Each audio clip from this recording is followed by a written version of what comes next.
Osman Jarani Free olum ko chijang yang mai dai tanai pamosa klai kampa lam klai de blue bera kho blue la yon bia senenga de blue la yon dah nan tre lu như bia kapul de ga dai lau nam lam nan be lau plo tum jo na sen ko ko chàng kampa này chỉnh sẽ si yon bia nan chủ đề về sự cứu rỗi klai pim kla như một lâu ta xa như bia về thuộc linh, tức là sự cứu rỗi về thuộc linh.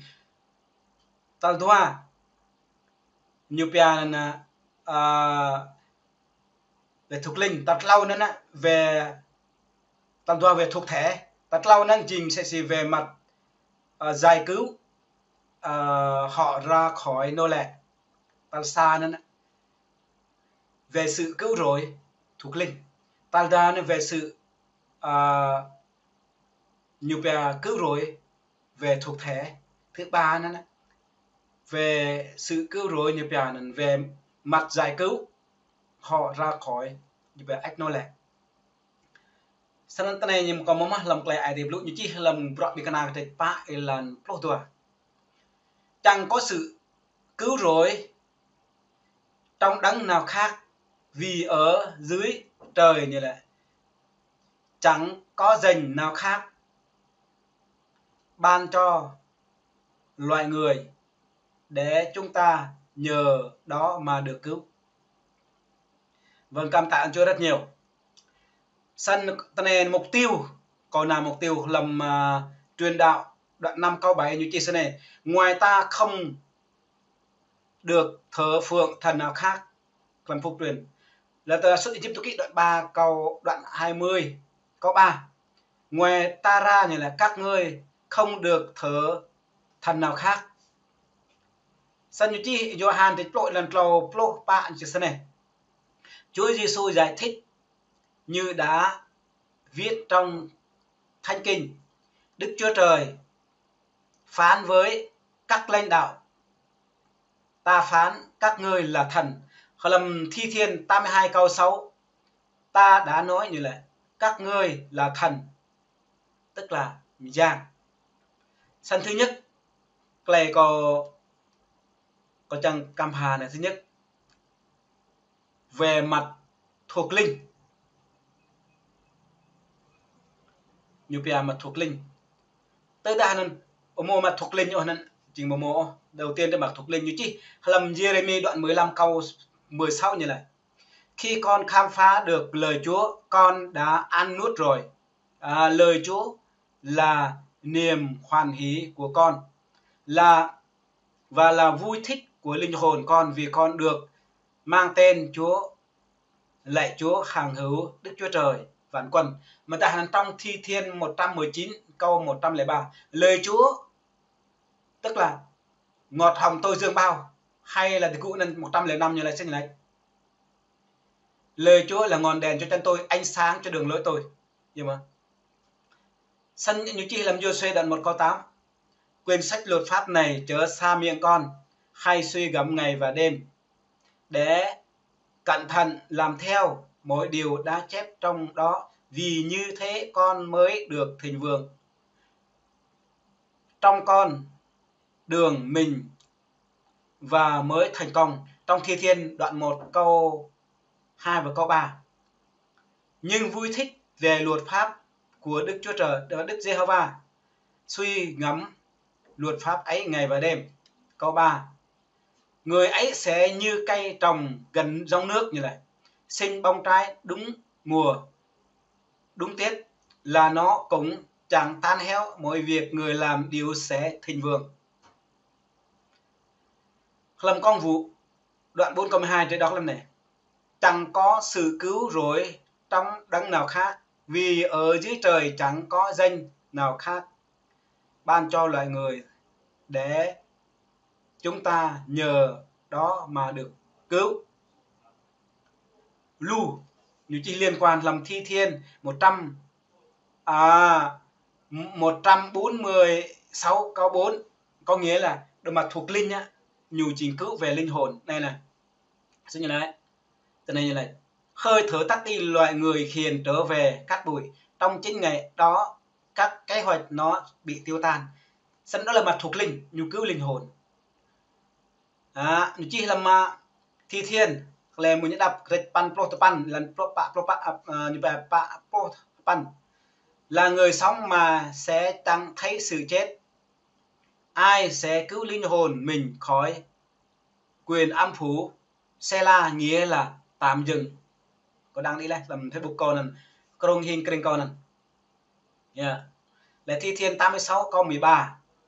Vì sự nhân từ Chúa đối với tôi rất lớn và Chúa đã giải cứu linh hồn tôi khỏi âm phủ sâu hơn hết. Thi Thiên 116 câu 4. Nhưng tôi kêu cầu danh Đức Giê-hô-va rằng Đức Chúa Trời Đức Giê-hô-va ôi, cầu xin Ngài giải cứu linh hồn tôi. Đó là cái mặt thuộc linh. Rồi, ok, chúng ta đi về phần thứ hai là phần thuộc thể.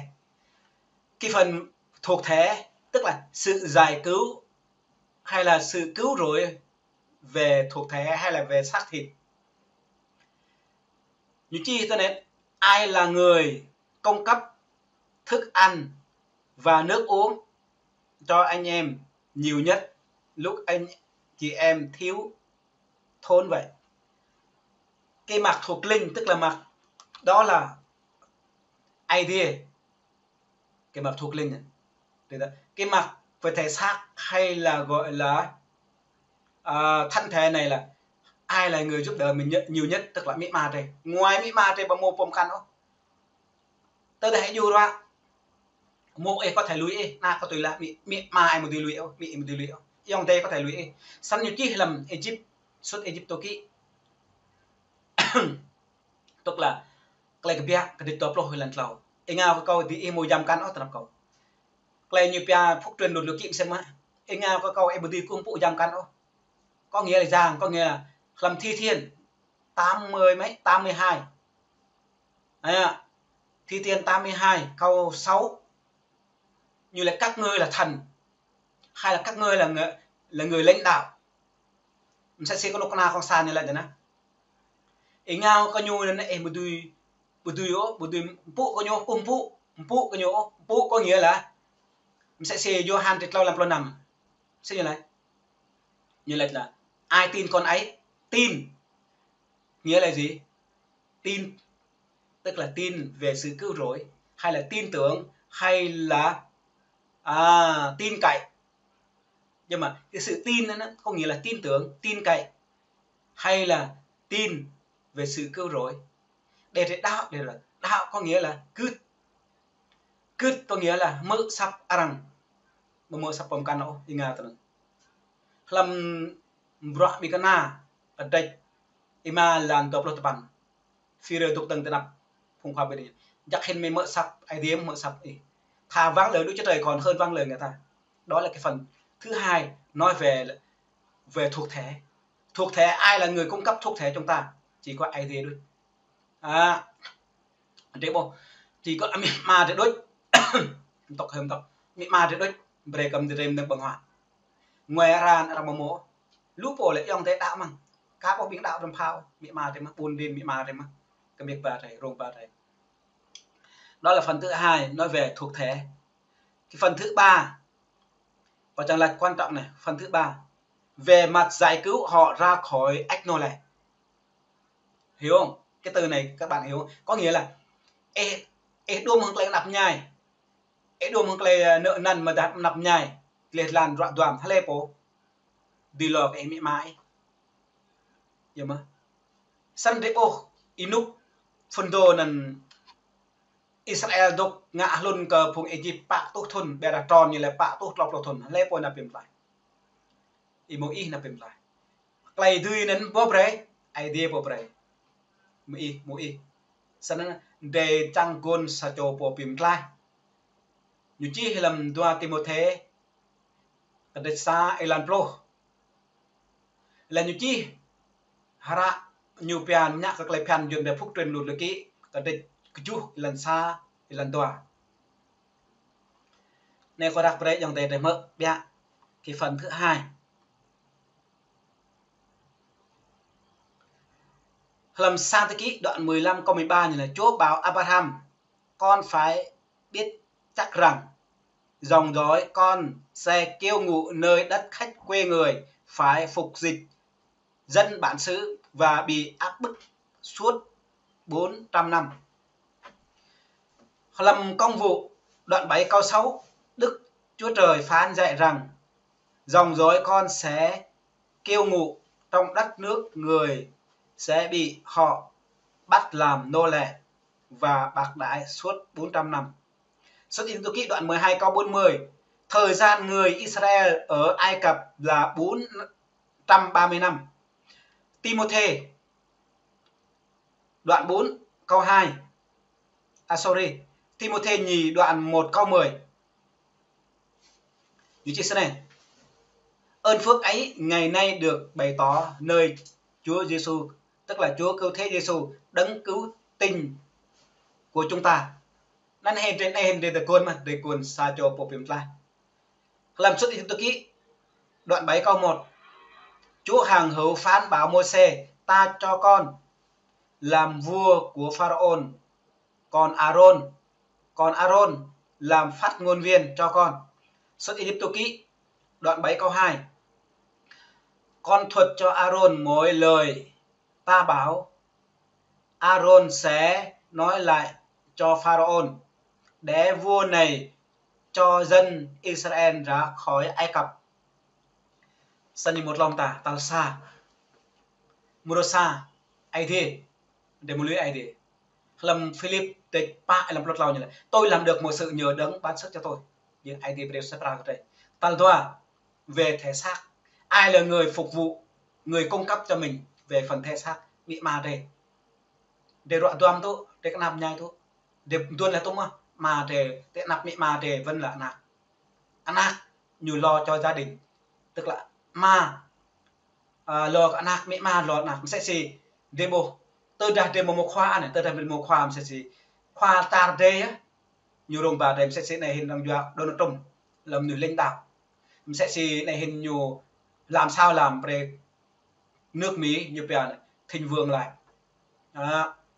như về công ăn việc làm, tạo công ăn việc làm cho công dân Mỹ như bây giờ. Đó là cái mặt thuộc thể. Cái mặt nhưng mà thứ ba, cái mặt nhưng mà sự cứu rỗi lại phim là về mặt giải cứu họ ra khỏi ách nô lệ.